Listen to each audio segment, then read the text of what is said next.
Good morning, everyone, and welcome to the first CANTO Conversations of 2023. My name is Guy Chinchinski. I am the Managing Director of TTG, and I will be your moderator this morning.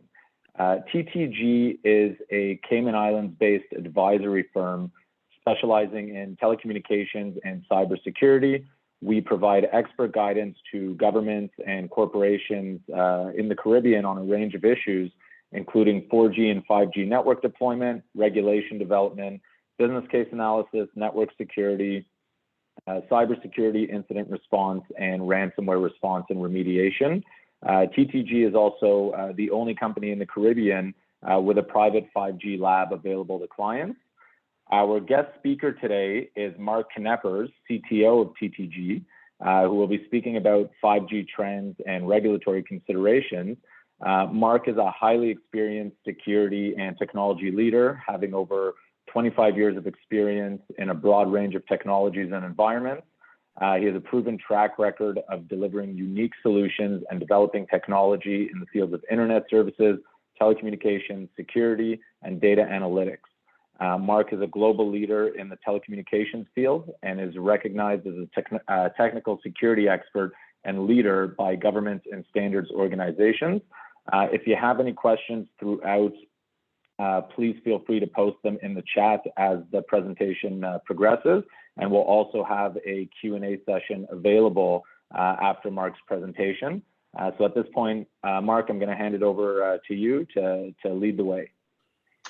Thanks, Guy. Appreciate the introduction. Let me start by sharing my screen. Here we go, and hopefully everyone can see that. I'll assume we can. So thanks for joining us. I think so. I'm excited to be, I think, the first presentation for the CANTO Conversations for 2023. So that's great. And we're a new member to CANTO, so we thought it would be great to just kind of present to you and get to know the community as well and start the discussion. And what we wanted to do today was just talk about our view on 5G and where things are at. So we've just finished a major 5G conference, and so it's a time to kind of look at what the state of the industry is and things like that. So I think Guy went through this all. Who's TTG? We're based in the Cayman Islands. I'm the CTO. I've got some experience. Guy went through that. It's always awkward listening to your own bio being read out to you, but there you go. Our president is Daniel Tobak, who has founded TTG, not only TTG, but many other companies as well. And Daniel and I both have a cybersecurity background, so you've heard that as well. So we come from a long history of telecom and security. And Guy Chinchinski is our managing director, and Guy is my co-host for today, who's our managing director. So thanks for coming. That's us. I'll give you a brief just intro to what we do, just to sort of introduce us, I guess, to the team here. Our mission, I think we believe that there's value in watching what the tier one or the leading 5G operators do or nations do, and then leveraging that for the second wave of 5G deployments. And we think there's gains to be made there, both in efficiencies and profits and all that sort of stuff, learning from the mistakes, but also learning from the benefits. And so that's our mission, is to sort of take what we think we're learning in the 5G early wave adoption and bring that down. And so the Caribbean is a great place for us to start, being that we're founded here as well. So we want to capitalize on some of those partnerships and see what we can get going here. As Guy said, it's consultation expertise is kind of where we're at for the most part.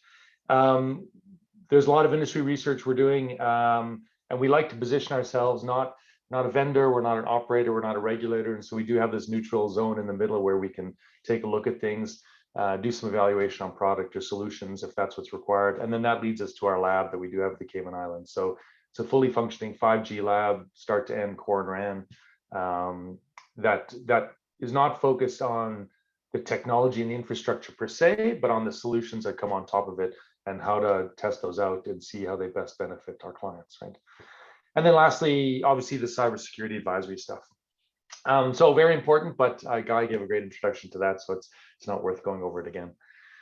So that's TTG. Like I said, we're new to CANTO. What I wanted to do is, we had some introductions, that's pretty much out of the way. I want to talk a little bit about just the status and trends. And these are really, our perspective. I think there's a million different trends you could find in 5G. You know, there's a lot of technology going, a lot of initiatives. So this will be our perspective, I think, on what's going on, and I hope this is an interesting perspective for you as well. I want to talk a bit about the challenges and benefits as well, and then a little bit on the regulatory side. And again, we're not a regulator, but 5G really is changing a lot of things, and it's very interesting to see some of the latest developments that are emerging out of there. So it's worth talking about. So that's the agenda for the day, and I'll kick into it. Like I said, if you see any questions, please just ask them as you go in the chat. Guy will just interrupt me because I sort of can't watch both the chat and the presentation at the same time, but we'll go from there. So what's the status? Currently, I think, I don't know, I guess one thing to say right off the bat is I'm not exactly sure where everybody's level of knowledge is on 5G. It's a mobile technology, clearly. It's the latest generation of technology. It's had a lot of hype. It's almost weird that it's a marketing term versus just a technology term. So I'll talk about stuff, and you may find this, you may already know it or you may not. I'm open to find a sweet spot there where everybody learns something. But just to sum it up from where we are, 5G, it sort of has its three phases, right? In the overall deployment, it had a mobile broadband phase, machine-to-machine phase, and an ultra-low latency kind of high reliability phase. And the first really is just about getting increased bandwidth, and that's the antenna upgrades, right? So every tower gets a new antenna. It's still a 4G core, but you have all these great capabilities due to the new, or you have new bandwidth due to the new antenna. Then you get the machine-to-machine. You sort of have this growth in sheer number of devices and the connection sort of thing, and that now requires some of the core interaction and the capability for resourcing. And then your final phase is when they actually deliver all the features of 5G, and you get the low latency and the high reliability component. So that's kind of how it's rolling out. I would say currently we're still in the mobile broadband, and there's a lot of machine-to-machine out there, but I haven't seen a lot of applications in the low latency side of things. And as it's being deployed, it's not as if 4G goes away and 5G comes in. It's a phasing of the technologies, and they call that non-standalone and standalone. And so non-standalone is still using a 4G core, but it has all the 5G equipment. That seems to be the phase most deployments are at, and only recently, like this year, last year, you're starting to see a few standalone cores, true 5G complete systems, all in all standalone emerge. So we really still are at a bit of a pivot between the 4G, 5G world kind of coming out, right? And from a forecast perspective, I think we're at about 1 billion 5G subscribers end of 2022. You know, they're talking about 5 billion by 50% of connections are 5 billion by 2028. So the next 6 years, I guess.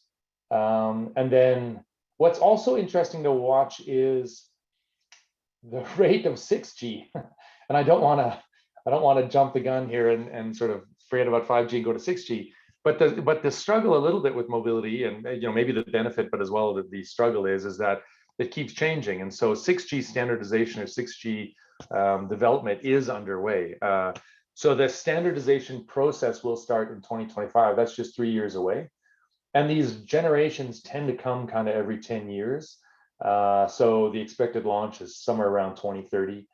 We've been a few years into 5G currently, sort of thing. And it's the interesting thing to note, which is a sort of a point that gets carried through the whole presentation, is really about this bandwidth. And so one of the things that stands out for 6G, there's a lot of talk about AI and that, but it really is the bandwidth, where you're now going from gigabit to terabit. And every generation seems to have seen this increase, this sort of in bandwidth going up, which is going to be a real challenge, I think, for a lot of things with the benefit it brings, right? But in a nutshell, I think that at least my view is, and I think the consensus still is we haven't seen the killer app for 5G. And by killer app, I mean, what is the thing that will make you want to buy 5G over everything else? And so the example I always use for this is in the early days of PC development, when they built, you know, they made the first personal computer. It was a hobbyist thing. It was just a computer. It was great. You could do it, but who cares, kind of thing. And then somebody invented the spreadsheet. And the spreadsheet was amazing. That was the thing where you could put in numbers, manipulate them all. That was the killer app. Once businesses saw that, they said, I can use a personal computer in the office, and I'm going to take one, right? And that started out, and you saw the rise of IBM and companies like that then focused on business delivery of computers. And that's what sort of so far seems to be missing in 5G. And we'll talk a bit about what candidates for killer apps are, but it is yet to emerge the thing that is going to drive people. And the view still is, as far as I've seen as well, that 5G is a focus really on business more so than it is a focus on consumers. So if you had a 4G network, you already started being introduced to, a personal computer in your hand. The case example I use, and I'll use to the whole presentation, is Netflix. If you can already watch Netflix in a 4G connection on your phone, lots of bandwidth, lots of capabilities. 5G, you really can't watch two Netflixes. So there's only, there's not that much benefit that the consumer necessarily gets right off the bat. So it really is a business focus. And then a few sort of case studies in the bottom there. I found it interesting that 70% of the UK right now has got coverage for 5G. I think that's referenced mostly on mid-band spectrum stuff, but it might also be the 800 megahertz as well range. But only 20% of the devices support 5G. So there is a difference. Like, this is the one struggle, is you have the infrastructure build out and the device support, and the devices are still trailing, although they're coming up. And then, just an example there, some numbers from Huawei, that the industrial growth is happening. And so they see some real growth in the industrial projects in China, which emphasizes that focus on business versus kind of consumer. So that's sort of where we're at today. And then for trends, there's tons of trends, but there's some that are, I guess, interesting to us or to me. And so I've just highlighted those. And so in the colored squares, you see the trends. I've pulled out. Those are words, and I'll talk about some of these. But we recently finished Mobile World Congress in Barcelona, which is the biggest mobile conference in the world for telecommunications. And so underneath some of these titles, underneath some of these squares, I just grabbed some of the titles from the sessions that were being given. And you can see they're online with some of the trends. And so I find cloud quite interesting. And there was a whole talk there on the shape of, on the role of edge and cloud services in that. Satellite is coming up, which we'll talk about some more, but I find really interesting because it's this mix of a low latency technology with the 5G, whose entire goal is high latency. So that's really interesting to watch out. Software is a very general topic, but the whole transformation of 5G and the introduction of software, I think, opens up a ton of opportunity. It also opens up some security concerns. And so there's also security on the side there in that. And ORAN is coupled in with that. Artificial intelligence, you can't seem to get away from anything these days without having AI involved in it. So I'm not really going to talk about AI today, just because I think that's a whole separate topic almost in terms of how that's being used. And then the final one really is fixed wireless and private wireless, fixed wireless access and private wireless, which were talked about a lot at Mobile World Congress as well, and may be part of what the next killer app sort of is. And I'd be interested to see what your opinions on that are as well. So for cloud, I think the thing that interests me here is that in 5G deployments, if you haven't started your journey down 5G yet, or maybe if you have, I actually know that I think some members of CANTO represent vendors who sell effectively 5G equipment cores, and it's now coming as a software product. It has now been fully virtualized, right, for the most part. So when you go out to the market and you get your 5G offerings and that, it's now coming across as software that has been virtualized, available on your virtual machine or your containers, those technologies. But it isn't anymore the rack of equipment that you get as a turnkey solution from the vendor. And that's allowed a lot of interesting things. So if the 5G core, the thing that controls all your communications, is pure software, you can kind of put it anywhere as long as you have communication links, right? And that's really what's one of the trends that's happening, is you're seeing elements of the 5G core being hosted in the cloud. And you're actually seeing cloud providers, and I'm talking very generically about the cloud, offer portions of the solution even to operators and telcos that have mostly on-prem based deployments, right? The one example that I like to use, just because it was quite striking at the time, and it's a few years old now, I think, was Dish. When they announced in the US that they were going to deploy, they said they'd be fully cloud native, and they'd partnered with Amazon Web Services. And so, I mean, what's striking for the non-operators on this, what's striking is mobile cores traditionally have been very centralized. And so I spent the majority of my time in Canada on mobile networks. You can run all of Canada out of 2 data centers, one in the east and one in the west, and then all the towers connect to that. That's sort of how concentrated it was. And then as this virtualization is increasing, those now increase to 10, 12 to 14 and things like that. And so Dish has kind of gone all the way, and they said, well, we're just going to put our core entirely in the cloud. Amazon will support it out of their data centers, and we will manage it. We will operate it from there. And they went a step further, and they also said that you can effectively procure a 5G service for a small business through Amazon's provisioning service. You can point and click on the web, kind of get it shipped out to you. They'll ship out some small radios. Those radios will connect to the internet for your backhaul to your Amazon cloud where it's managed. And they'll then use some shared spectrum to deliver 5G local service. And that really is, like, if you look at 4G to 5G, that is a transformation. That is a step function change in how 5G really is delivered. And so there's a lot of interesting considerations to this. The real key for what this thing, it goes 2 ways. You can move your core away, out into the larger cloud. But to meet latency requirements, you actually end up moving parts of your core closer to the tower. So if you have high latency applications, you can actually do the opposite and bring it in. And I think this is a really interesting development, I think, for the Caribbean, because you could effectively put a core on every island, for example, or you could put multiple cores on the island.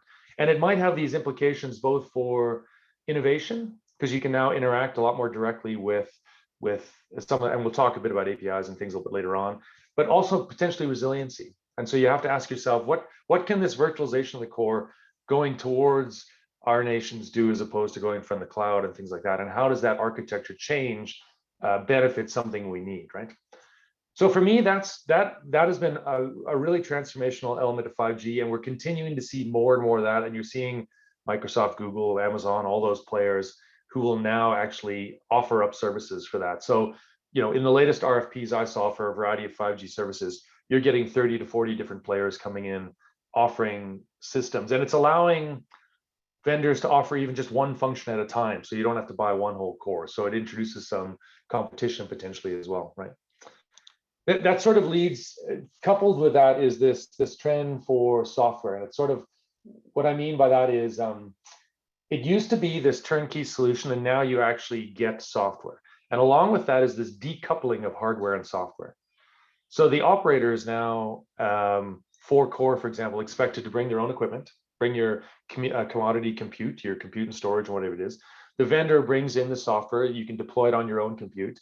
That's interesting because it also means some of the implications for support and things like that have been shifted. You don't rely entirely on your vendor anymore for hardware support. You may have to do your own hardware support if you're an operator, right? But I think what's neat in the software side is it opens itself up to innovation, because it allows what we have, which is more common. Sorry, it's my dog in the background barking. What we have is a more common skill set, which is ITC, right, in computing and things like that, to be brought to bear than a very specialized mobility skill. So in 5G, the architecture changes from a very programmable, defined set of interfaces and things like that into almost like a web service. And we all, with all the universities around and that we have, we know we have students we have taught to do IT and web services and things like that. And it starts opening this door that you can have more skills, more innovation, more people brought to bear on the problems of mobility, which I think is quite interesting. At the same time, you're hoping it breaks up there's a potential to reduce the cost of things like this because it breaks up some of the monopolies on the hardware side.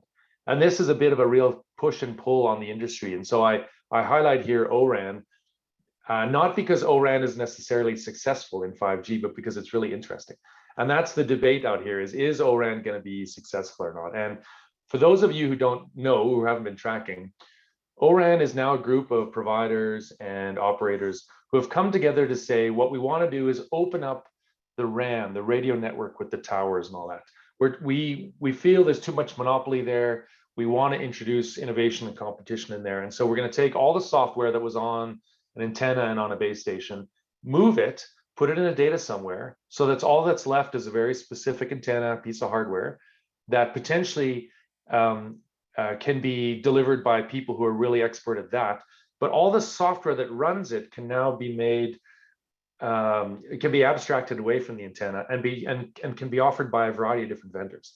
And so the O-RAN Alliance is trying to drive that opened up RAN architecture that sort of, and again, what you're hoping for there is increased competition, which will lower the costs on RAN deployment. And you'll see that that's a theme kind of emerging for 5G is ROI and cost of deployment on 5G is really expensive. Cost of deployment is one thing, but the ROI and the subscribers for the operators is getting more and more difficult with the type of content that's being used out. And I don't want to pick a side on this, but the discussions on both sides, the arguments on both sides of that point are really heating up, right?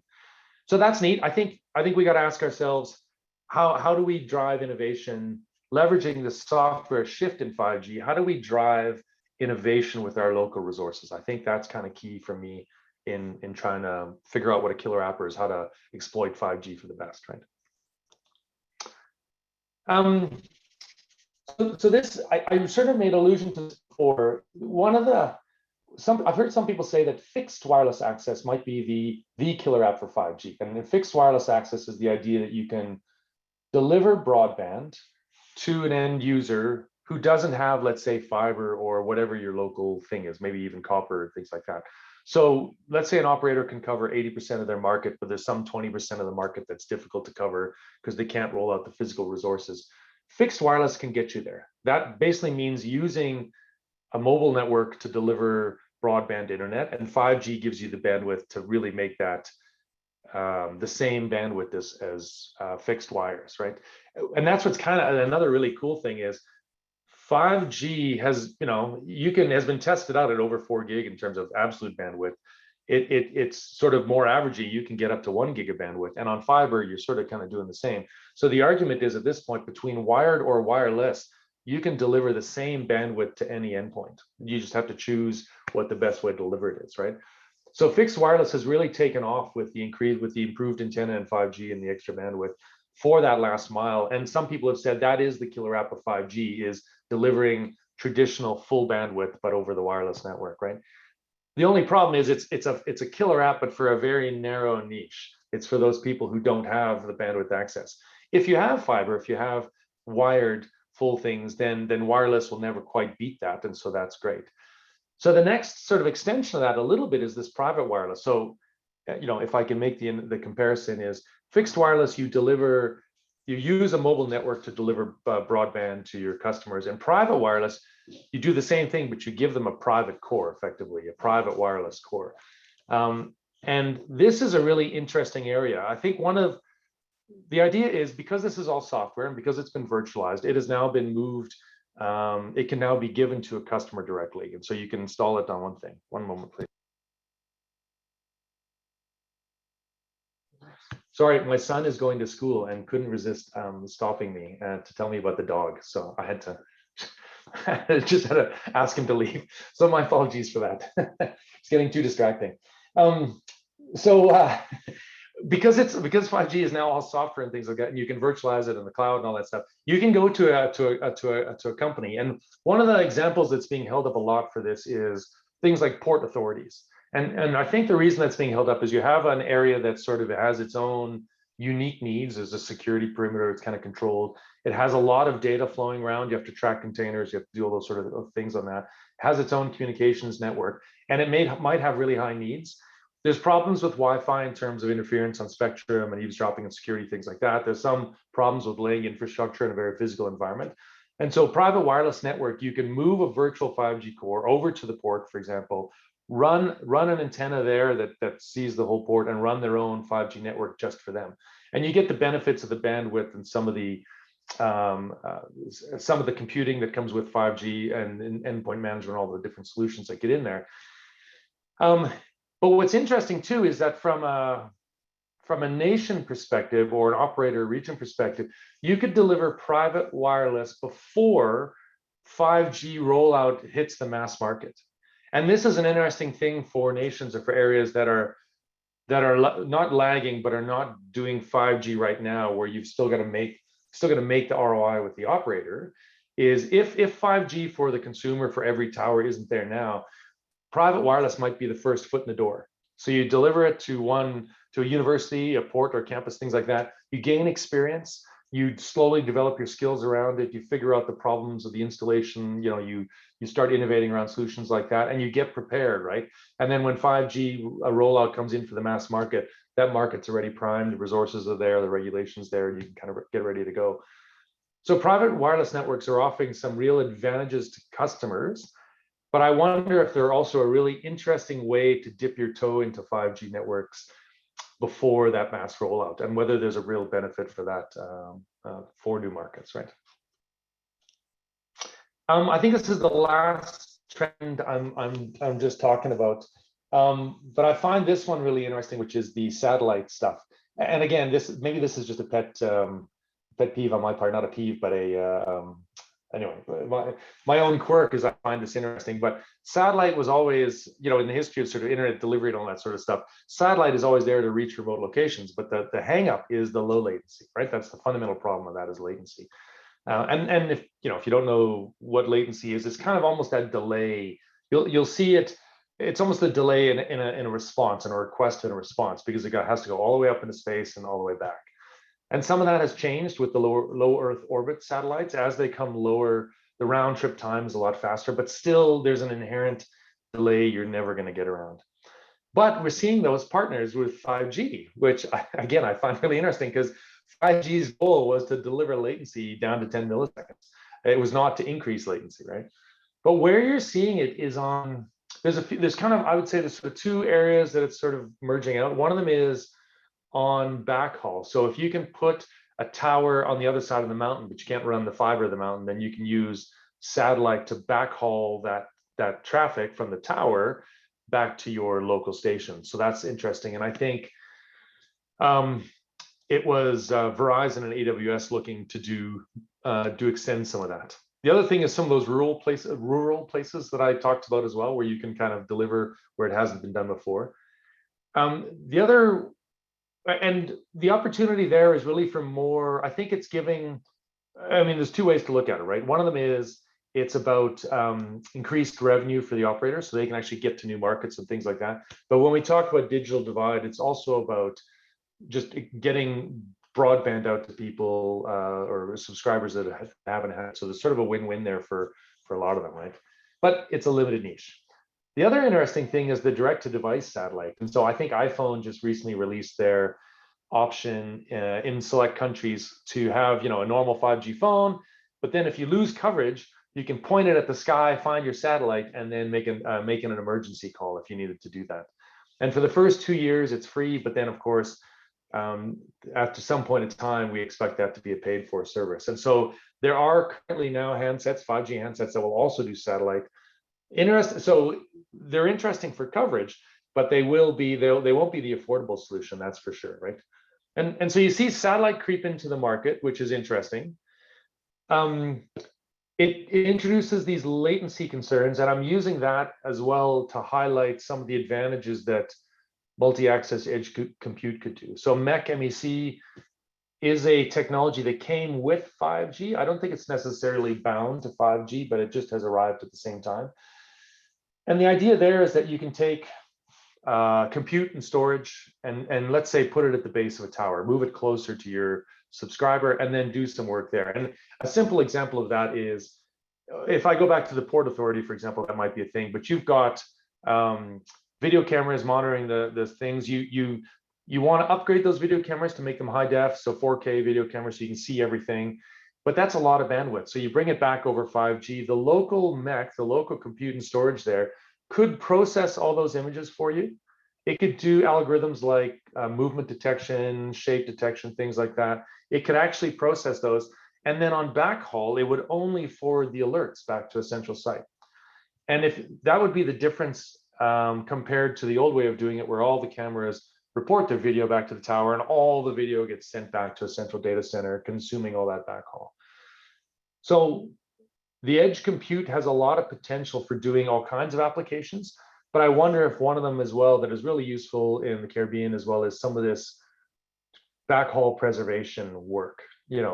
Another example is almost the reverse. Is you can imagine a scenario where if you have MEC deployments in region, in near a few towers, on island, things like that, I'll use my Netflix example again.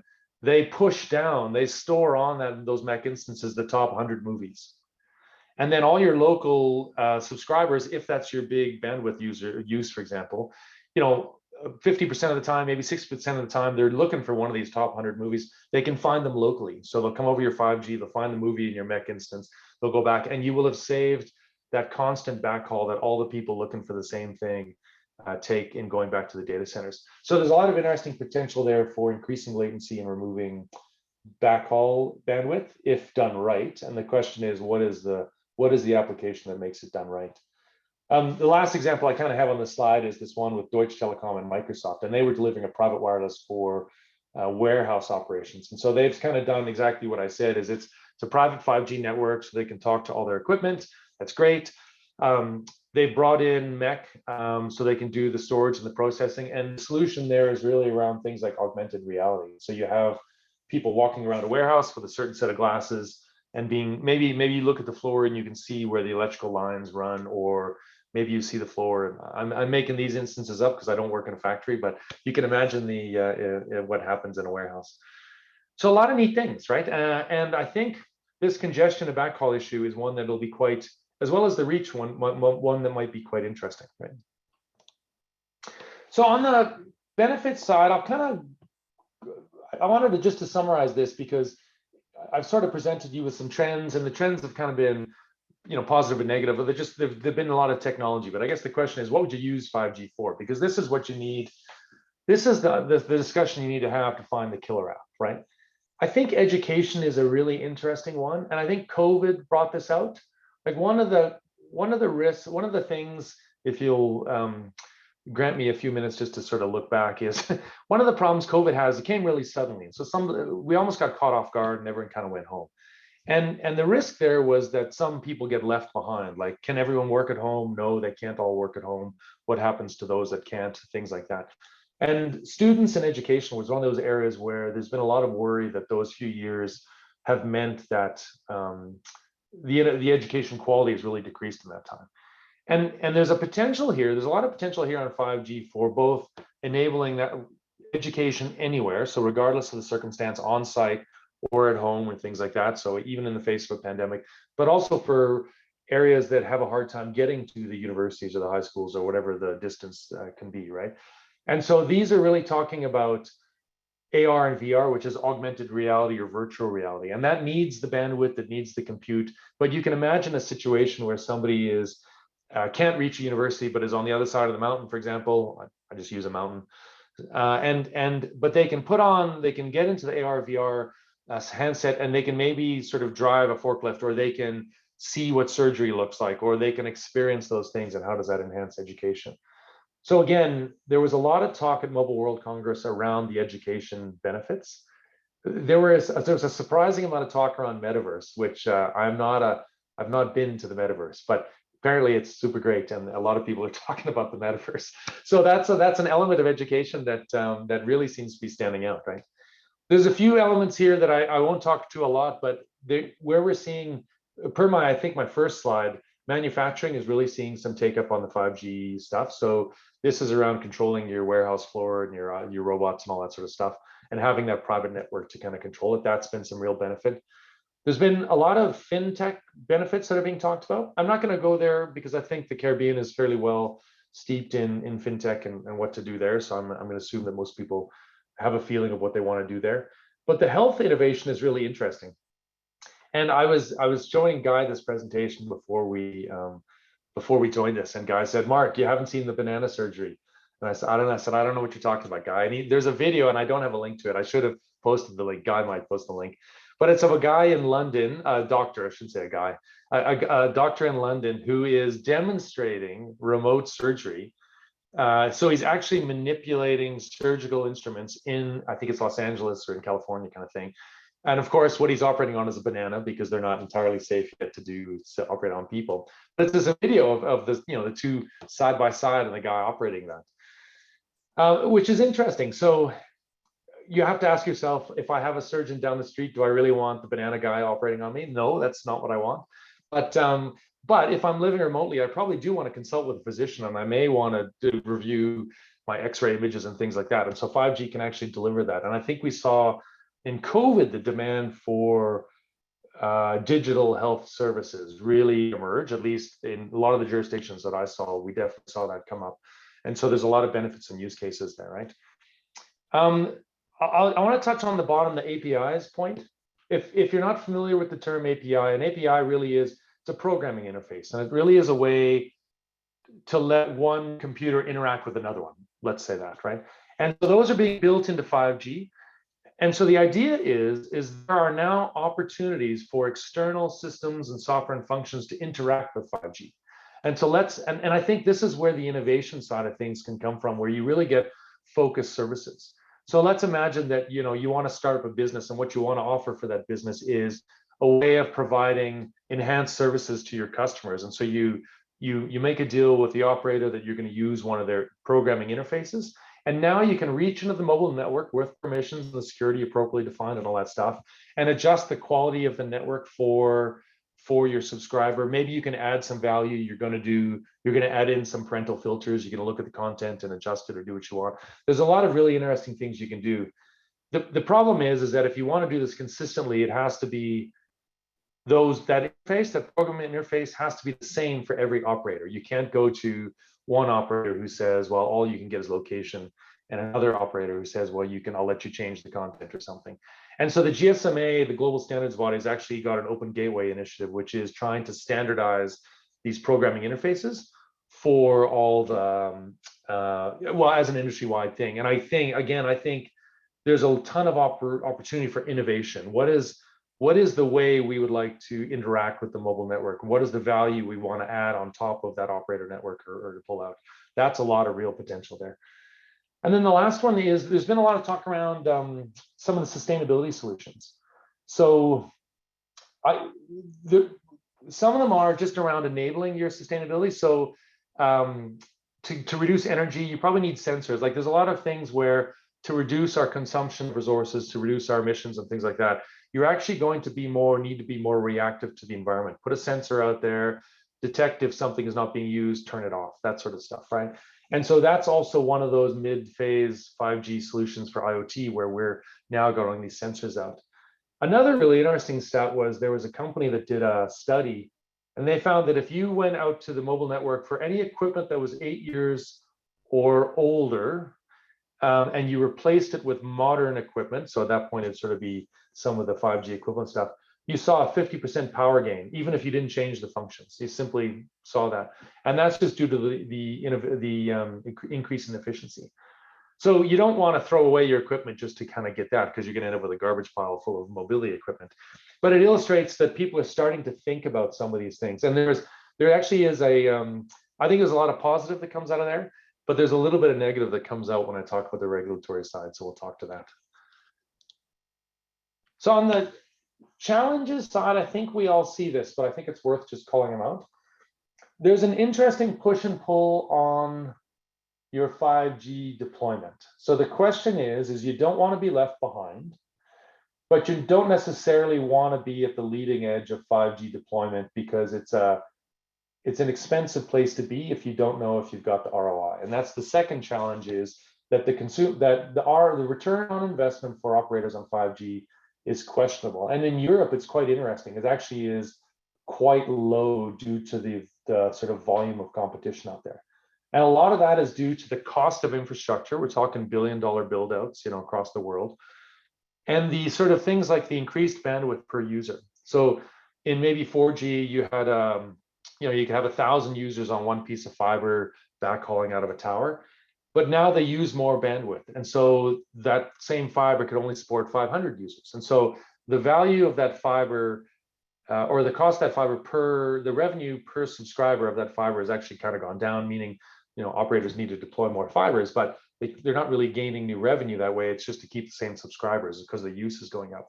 So this is a real challenge for them, and we'll talk about that a bit. And then 5G really is driving that bandwidth growth. That's what I talked about. And so more and more, this was starting in 4G for mobility, but 5G is taking it to the next level. And if you remember what I referenced at the start with 6G, the anticipation is this goes through the roof, right? Like, so in 10 years, you're talking about volumes we can't imagine today. So that's going to be a challenge. That simply has to be managed, right? There's some challenges around competition. Again, some of these things are strengths and weaknesses. There's a strength in 5G and the softwareization and things like that, that you bring in new competition, right? And you can do, but I think there's a regulatory challenge that you have to make sure that the new competitors actually deliver what you need. And that might be security concerns, or those might actually be resiliency concerns and things like that. So there is a bit of scrutiny that has to happen around that, and it's tough to, I've seen in some of the examples I've looked at that it's been tough to kind of keep track of how to get the regulation right on incumbents versus sort of new entrants coming in. And I guess the last one, which I find interesting, I'd love to know your point of view on this as well, is it's great that you can have cloud 5G deployments, but it's not obvious to me that I want that in every case. So I may not want to run a data center. I may want to put it in Amazon. Fantastic. That sounds like a good partnership, right? But I've run against problems where, for example, on the security side of things, if you're doing a lawful intercept, as part of a telecoms regulation, the operators need to support your local policing service, for example, right? And that policing service may want to do a lawful intercept. They may have to sort of look at some traffic and trace some bad guys down and do all that sort of stuff, right? Well, a lot of that work happens in the core, and if the core goes to the cloud, that work has now left your jurisdiction. And there are a lot of concerns that if you're doing lawful intercept in the Amazon cloud, just any cloud, outside of your jurisdiction, what are the implications if are other people able to see the type of law enforcement work you're doing, and would that hamper or somehow hinder your thing? And that's just one example, but it begs this question, which is how much of your core it can leave the country. Should it leave the country for other reasons other than benefits and scale? And I think that's an interesting question to come around, right? And that ties into my concern on cybersecurity. And so what we've seen with software and supply chains and things like that there are growing security concerns. It's just a more complex system. It's a more involved system and things like that. And so there are a lot of considerations depending on your posture with national security, with just simply organizational security and subscriber security, right?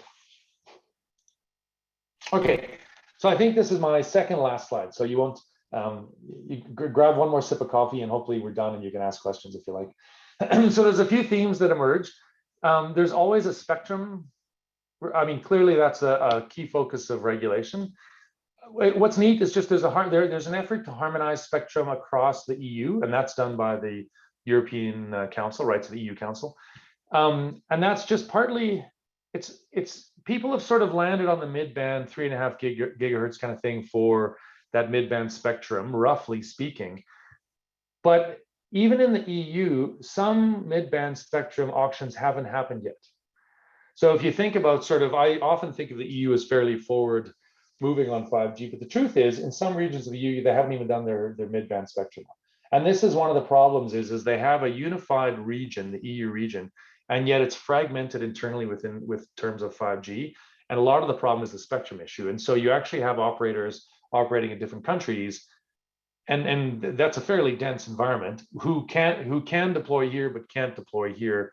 And that is not an efficient way to go. So there's a lot of talk about the harmonization. One of the other areas I think is interesting is also a focus on the use of shared spectrum. So both the States, the US, and Germany are increasing their allocation of shared spectrum. So typically on a spectrum auction, for the non-regulators out there, you allocate spectrum to a company, right? So in this region, this operator can have that wavelength for their period of use, and that's governed, right? The shared spectrum is this idea that anyone can use the spectrum in some region. And this is exactly what Dish was using for that point-and-click delivery of 5G that I was talking about. And so the reason you increase the shared spectrum zone, you do a set aside for something that people can use, is to try and drive this innovation. And that's a really interesting concern, which is, so in total here, you have this idea: what does harmonized spectrum look like across the Caribbean? Good question. Does it need to be harmonized? Interesting question. What is the use of where is shared spectrum at on these things? Is it, again, is it harmonized? Is it specific or not? Or do we even have any kind of thing? So those are interesting thoughts to have for me as well for this. The last thing So I Mark, want to highlight. Mark, Yeah, I'm just going to jump in for a moment because we did go have for a question come through. And the question is, do you think regulatory measures can encourage or hinder 5G deployment? it. That's a tricky question. It can do both depending on whether you do them right or wrong. I think you have to do. I think to some degree you have to do regulation. Sorry. So I definitely think it can support it. I think there is a struggle though that some of the regulation is there for historical purposes, right? So it is debatable whether the pricing that's happening in some of the markets for spectrum, right, for spectrum auctioning is hindering or hurting 5G, because some of the prices are ridiculous, right? And it's tied heavily to competition. So in a point down below, I'll sort of make the point as well. But you're seeing competing trends I'll make a reference to Canada. In Canada, you kind of have three major providers and a few more, and the government is always trying to get more, and they're using their regulation to try and increase the number of operators. And the way they do that is they actually do set-asides on spectrum. They reserve some amount of spectrum for a new entrant. And so that's a regulatory intervention, right, where they've decided that they want to try and force, and really is a force of competition because you can't kind of buy that. Now, at the same time, the EU, if I go down to my second point here, is actually considering harmonizing spectrum and allowing operators to work across the borders. And the argument they have there is that there are too many operators, it's too fractured, it's too expensive, and because there's too much competition, that the return on investment for deploying 5G is too thin. So the operators are waiting too long to actually make the deployments. So it's really interesting is you actually have regulatory intervention saying we are going to try and force competition in, and you've got suggested regulation in the EU saying we've got too much competition. We may have to introduce regulation to try and reduce the number of competitors or to sort of make it more efficient in that area. And I think those are two examples of, you know, can regulation make 5G better or worse? It really depends, because it's tough to see how both those arguments, I mean, they're in conflicting, to some degree, they're in conflicting directions. And so you'd have to argue one is wrong or right. The difference, of course, is Canada has a huge space, and serving it is very expensive. And so you really need a big player to kind of serve the whole country. But in the EU, I mean, you can serve a country with a few towers effectively. I mean, it won't be great, but you could reach the country, right? So there's density constraints and things like that that really matter. So I guess to answer the question, yeah, you could really support 5G, but I think you could also make some mistakes on it as well. So it goes both ways. Want to, Guy, any more, or should we? No, yeah, sorry. Keep going. Yeah. Oh, sorry. And so then I guess I already let the cat out of the bag for my next point here is, I'll jump to that last point. So the EU is looking at a single telecoms market. So they're now looking for this cross-border consolidation, which is let's merge in some operators, like I said, to make it more efficient, to encourage the rollout because it's not being very good. And what's interesting is that I talked about the UK being at 70% coverage, I think, for mid-band or 5G in total. The EU is not at the same because of the fragmentation of the markets within there, right? So even though I'll talk about the EU a lot in terms of the initiatives they've done to promote 5G, they simply haven't been able to get that harmonization. And so now they're talking about, can we allow operators to consolidate across the borders, right? The second point that's interesting in both, again, the UK and the EU is this discussion around net neutrality. So net neutrality was the idea that you don't want the operator biasing the content that the user goes to, and as such, they shouldn't rate limit anything, they shouldn't block anything, they shouldn't sort of really interact with the traffic. And so that's led to laws in most places that support net neutrality that say don't interfere with traffic. But these are being revisited both in the UK and the EU, where suggestions have been made by the regulator. No laws have come in yet, that they may allow some amount of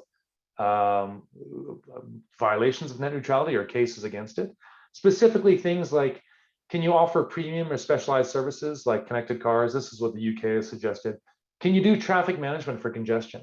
So going back to my point on the fiber with 1,000 subscribers on it, you may get to a point where you have to limit the amount of Netflix that's going on, as well as the amount of Prime and Disney Plus and whatever, just so you can get your, whatever, you to visit a UN website or something you deem to be really important. That management congestion may be essential given the increasing bandwidth that's kind of going on, right? And then, of course, going with that then is the zero rating, is how do you avoid charging for essential services like going to the government sites or whatever needs to be done. But both the EU and the UK, the Ofcom in the UK are considering opening the discussion on net neutrality because of these bandwidth problems, right? I don't want to take too long, so maybe I'll just zip through these. It was interesting to see the sort of the government support for 5G and 6G research in the EU. So it's just interesting to note that the EU started in 2016, and now they've already started 6G initiatives for certain technologies, and there's a real focus on that bandwidth problem, right? On the satellite side of things, there actually has been, there may need to be a change in licensing for that, either to allow satellite operators to operate at a terrestrial level for their spectrum, or to allow mobile operators partner with satellite providers and extend their spectrum out to that level. And then, so in the US, for example, the FCC is reviewing satellite spectrum licenses to sort of see how those get harmonized with terrestrial ones, right? And the last one, which is close to my heart, is the cybersecurity stuff. So we've seen all the technology fights, East versus West and things like that. I won't get into the politics of all that, but what I find interesting is they're modifying in some regions, they're modifying the Telecoms Act. This has happened in the UK, it's happening in Canada, and it happened in Germany, for example. And prior to this modification, there was no real cybersecurity clause. There were clauses that said, lawful intercept or policing and things like that. But cybersecurity has been brought in now, and those are the things being used to restrict partnerships and vendors and that. But they're also bringing in, if you look at the latest sort of amendments or introductions in the UK, some very specific technical requirements for operators now under the guise of that Telecoms Act modification, and things that say, for example, like, don't run your mobile network from outside the country. And be very aware of which components outside the country are used to manage your mobile network, right? And they're talking a lot about managed services, and so they're getting down to a level in terms of a cybersecurity plan or program for operators, because 5G and mobility is becoming so essential to the country, and you can't afford to lose it, right? Okay, so I think I'm going a little bit long, so let me go to the last slide. Mark. Yeah. Mark, we did have another question come through about the cybersecurity element. Sure. And it was, what are some of the security concerns around 5G deployment, given that there's so much software involved? Well, yeah, and this is really interesting. I would say that what we are coming out of is the hardware security problem, right? And so we used to be worried that the origin of manufacture of some equipment was in a nation that we didn't have a treaty with, or whatever it was, or that sort of stuff, right? And if that nation gets a monopoly in your network, then there's a risk they could take it over, and it's of national importance, right? That is still there, and you're seeing, I mean, the biggest example is the US fighting China against chip exports and things like that, and all that sort of going on, right? What I think it's happening, that'll still continue for a while, and I think those have been modifications. The levers have been put into legislation to allow governments to change that in operator networks in 5G.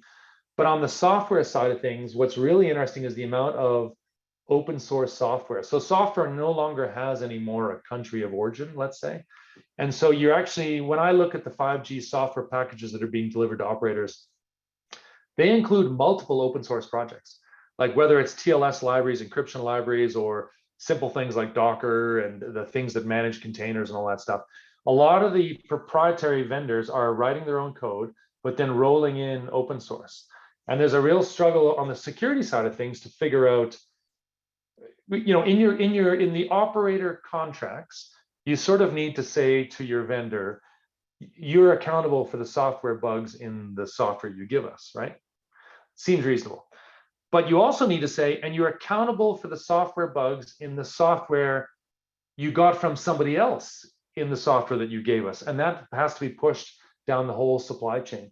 And so there is a struggle. There's a lot of work around the software bill of materials, around being able to sort of itemize what shows up in software, and so that you can see it, and holding people to account on fixing the bugs and things like that, or else you're going to get a mess of software bugs in the 5G. So I think that's a real security question that's kind of emerging. And then maybe one other one I'll touch on is just this idea that because it is software, it can be anywhere. And so the one concern is for critical infrastructure. If you have, mobility is now, or telecoms is now part of everyone's critical infrastructure. Can you afford to take, just because it is software, to run it in somebody else's data center? What is the sovereignty requirement you need to have on that? And then that ties itself to data that goes with it, right? So at the heart of every mobile core is a subscriber database. If the software for the subscriber database can be moved to a Google data center, and the Google data center is not in your country, do you have control over it, I guess, from a sovereignty perspective? And then what about the privacy of the user information in there? So though, I have more, those are some of the concerns. The other ones on the APIs, the programming interface, is you're opening up the mobile core for innovation, which is fantastic. More people with the right connections and can get into there, but you need to have security on those connections, right? So unless, as a nation, for example, as a regulator, you set a standard saying, you can only allow interaction with your core if you've met this bar of cybersecurity, then there is some risk there as well that those sites get hacked. And we're seeing just a lot of, cyber security hacker activity against all kinds of stuff. And software is a big focus for them. So again, let me stop there before I go too long, but I think that's a few different focuses on software and the security aspect. I hope that answers the question or is interesting. Mark, I'm going to jump in with another question that came through. And it is, what could 5G do for digital inclusion? Could it be most effective to reach unconnected areas and deliver affordable connectivity? Or is it more expensive and complex to deploy and an expensive service, as it also requires more expensive devices? That's a tough. I think that's a tough thing. On the devices side of things, I think it's a question of delay. Like, the first devices to get 5G will be more expensive. There's no way around it, and that's the struggle. So I think affordability is the one point that is difficult in that question. So on the devices side of things, the first 5G devices are definitely more expensive, but that technology trickles down. So if you wait a few years, eventually that technology actually gets commoditized and kind of brought out, sort of thing. So if you're not on the first wave of deployment, I'm not entirely convinced that the 5G devices will be that expensive in 2-3 years or whenever you want to be there. So it may not necessarily be on the devices standpoint of things. It is, I think the complexity is a bit of a worry. And so when I talk about all these opportunities for innovation and new players and competition, all that stuff, the challenge on the operator, though, is you have to manage all these new entrants. And so what you may end up getting is actually one vendor come in and they've broken their product up into all the separate slices that look like it's innovative, but the operator chooses to buy them all from one place because it's simpler, because the vendor offers to manage them for you, right? And so the risk there is that complexity does increase, and that complexity will undermine some of the innovative potentials because they'll buy a full stack, right? And this kind of gets back to the problem on affordability. I think that's a tough one to beat, because it is hard to, I guess I'm sort of banging drum on that one. It's hard to get the same ROI per user for the connection, just because of the bandwidth they use, unless you're able to offer something that is like a cheap, low bandwidth connection. And you saw this in the early 5G deployments, I think in the States, is the companies were offering 5G, but then when you hit your data plan limit, you fell back to 4G technology, right? And so they're using their, I'll say, old network to manage the people who had bandwidth constraints or limitations for whatever reason, and leaving the 5G up for that, right? So I think that's the struggle, is affordability is still going to be a problem. I wonder, there's actually some really interesting initiatives around Wi-Fi, like sort of almost licensed Wi-Fi and things like that, and broad Wi-Fi that may address affordability in different ways. And to my point on bandwidth savings off island, or local caching of content and zero rating of local services. Those might be solutions where you can effectively keep it affordable for services on island, and then you only start paying for stuff if you have to go back to a Google data center, for example. Sorry, and I'm talking about islands because that's a very obvious, boundary to a sort of a region. It's an easy thing to talk about, right? But it applies to sort of other regions as well. But those might be opportunities. But back to the original premise of the question, yeah, I think we're at a point, I think, where broadband is kind of deemed to be almost essential because there's so many things you can get over it. And so the 5G brings that broadband. And so it can definitely reach the people who have not had broadband yet. I think that is a key use case for all that stuff, and that's fantastic. So I 100% agree with that. But the affordability has to be managed. That's a tough one, right? That's a really tough one. And so there may be, anyway, I've given some suggestions on things like that, but I think those need to be explored, right?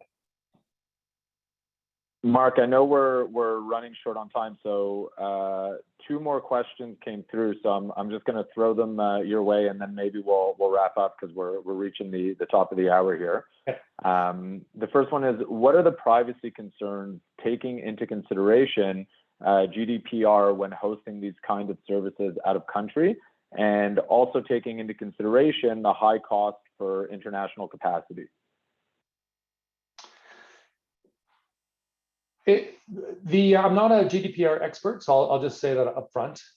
It depends a little bit on what your local situation is, for example. So it depends how closely your tie is to the EU, for example. And I know we're saying such as the GDPR, but one of the analyses that happens in a country sort of is are we beholden to the GDPR regulations? And part of that comes down to, do we have companies that operate in both and that may ask us to do reciprocal kind of privacy arrangements, things like that? Or are we somehow affiliated with their legislation in some fashion and things like that? So there's a bit of a local analysis around what that happens, because the GDPR is actually quite strict. And I actually think the Caribbean was doing pretty good at privacy. I felt like the majority of nations at this point actually had privacy legislation on the books.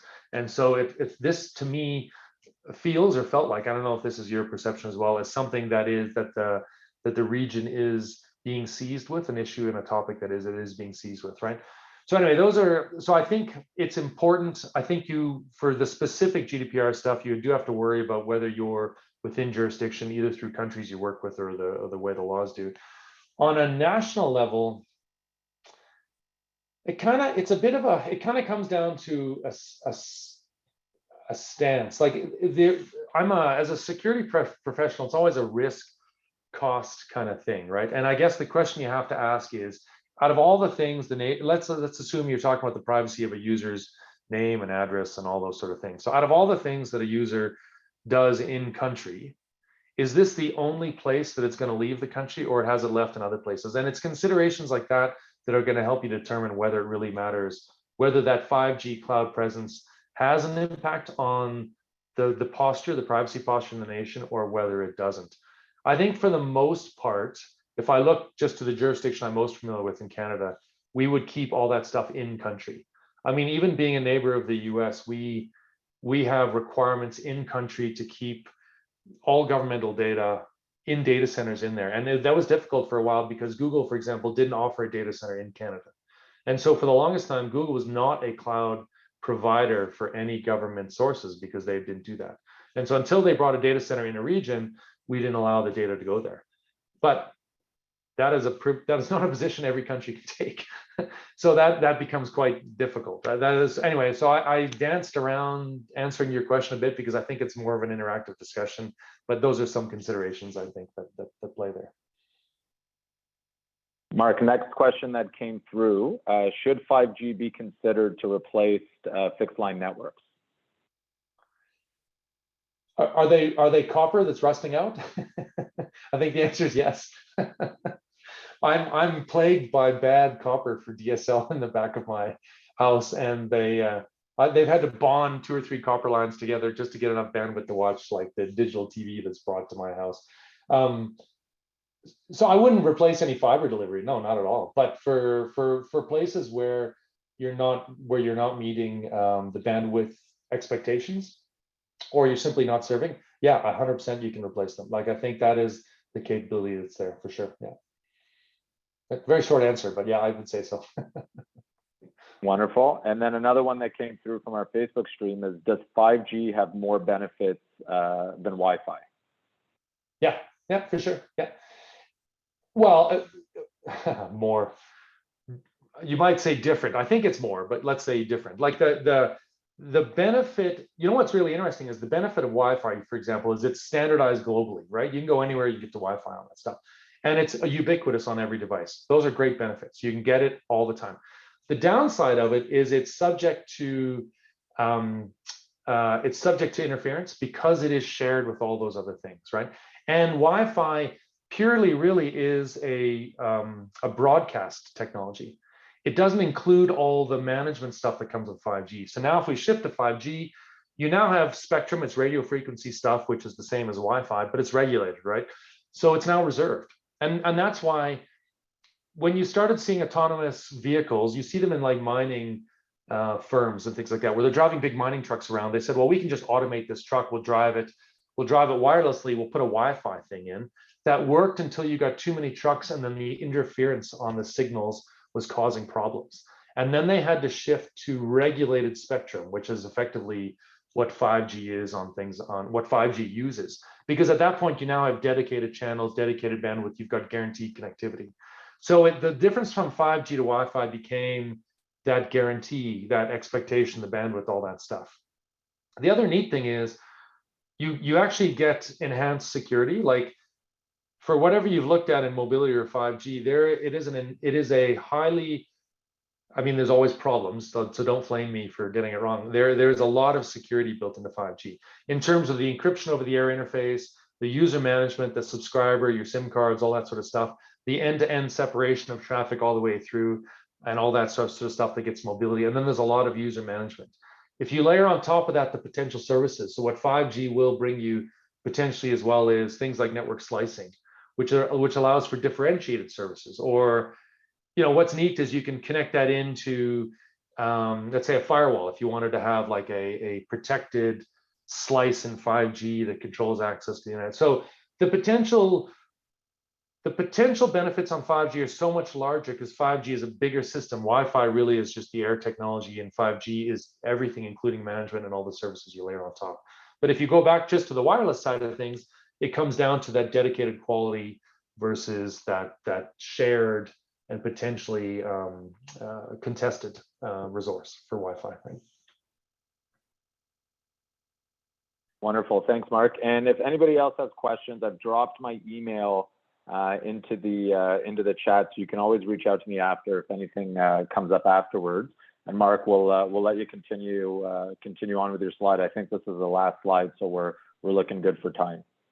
Oh yeah, well, yeah. So this is where I wanted to end it, was just what I think is neat about what I think the real opportunity here for the Caribbean is to start defining what the killer app is. Like, what do you, and it's to look, you know, so do this look around, see what people are doing, see what the local challenges are. We've talked about affordability. This is a fantastic time to talk about affordability, because I think that is always going to be difficult, and it gets more and more difficult as we get more dependent on that. To look at what the killer app is. Like, what is the thing that's going to drive 5G into the Caribbean, that is going to drive the innovation around it, that's going to drive the economy and all those things we need. And I think that's the discussion I wanted to have. I don't have an easy answer for you as well, but that's kind of the slide I wanted to leave it for. Is I think as a community, this is the question we should be asking ourselves and almost defining in advance of that 5G rollout, so that we're ready, right? So that we're prepared to sort of capitalize on 5G as it comes. So that's my final slide, and I was just going to leave you with contact information, but Guy's already dropped it into the chat. So I'll stop there. Thanks for your time. Thanks for, I guess, bringing us into the CANTO community. We're excited to be here. I hope this has been interesting. Guy and I are happy to have discussions with anyone after the fact, or answer any questions and things like that. And I'm looking forward to see how 5G evolves. So thank you very much. And Mark, just as an extension to your last slide, I'm actually going to post a question to the group here, and hopefully some folks can participate. But with respect to, you know, the killer app not yet being found or identified, I guess the question of the group is, where do you see some of the greatest benefits from 5G to your, whether it be nations or organizations, and what are some of the use cases or applications that you're expecting to capitalize on, and what kind of preparation are you doing for it once there is a wider 5G deployment?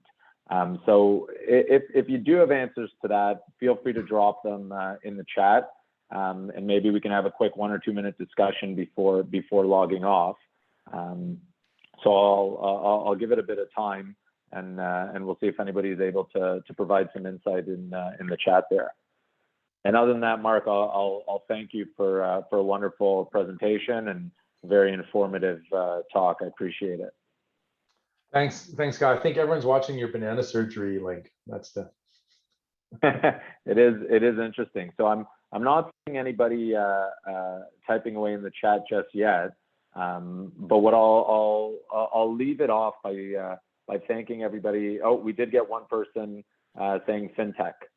Fintech seems to be the spot to focus on. And what country or organization is that for, Melissa?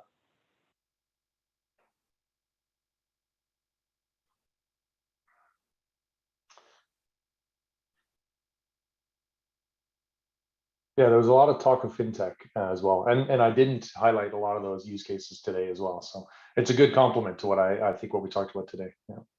Yeah, and that's in BVI, the British Virgin Islands. Yeah.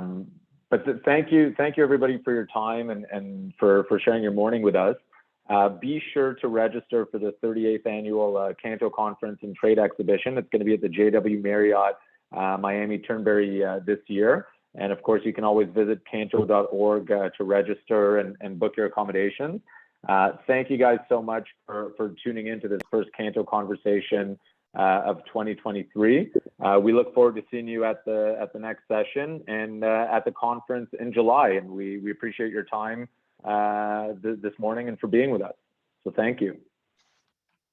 Thanks, everyone. And of course, any questions, feel free to reach out to Mark or myself through email or even the CANTO team. They'll be able to put you in contact with us.